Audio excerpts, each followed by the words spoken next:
Hi, I'm Mark Brace, Head of Analysis at Osprey Flight Solutions, bringing you this week's update. This week, the Osprey System has registered almost 3,000 incidents, and the analysis team has published 38 alerts since last Thursday, of which 10 were critical. A couple of those critical alerts covered more Israeli airstrikes into Syria on the night of 23rd, 24th November, during which there was yet another concerning instance of a stray Syrian anti-aircraft missile, this time transiting Lebanese airspace before exploding off the coast of Israel and Lebanon, near high-traffic airways, while several commercial flights to or from Tel Aviv airport were in the vicinity. Two similar incidents occurred in Israeli airspace in August and September, causing commercial flights to hold or alter their courses. We also issued critical alerts covering more Houthi drone and missile attacks into Saudi Arabia and associated shootdowns. As this Osprey Explore chart covering the last 6 months shows, this issue is showing no signs of going away, and in fact there's been an uptick again in November. While there were attacks specifically targeting airports in the southwest of Saudi Arabia, the weekend's activity also showed it's not limited to that area, as the Houthis claim to have targeted Jeddah and Riyadh airports too.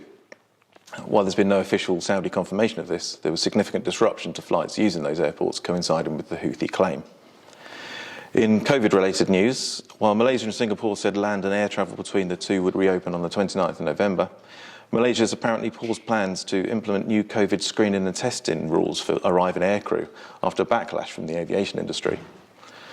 And New Zealand has said its borders will remain closed to most international travellers until the end of April, although nationals and residents will start being allowed to travel home from mid-January.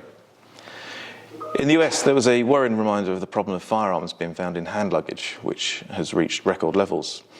At Atlanta Airport on the 20th of November, a passenger grabbed a gun from his bag at security, causing it to discharge before fleeing.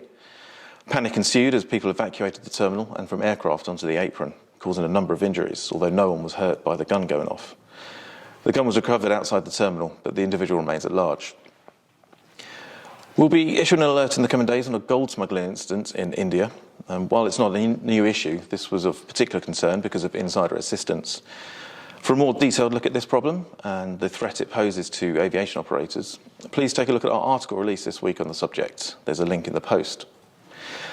And finally, onto another valuable commodity. On Tuesday at Shanghai Pudong Airport in China, almost 8 tons of counterfeit Pokemon trading cards bound for Europe were seized. The games enjoyed a spike during the pandemic, but like many other commodities, they've been hit by the issues with the global supply chain, fueling counterfeit trade. Thanks for listening. Please sign up to our LinkedIn page and join us again next week.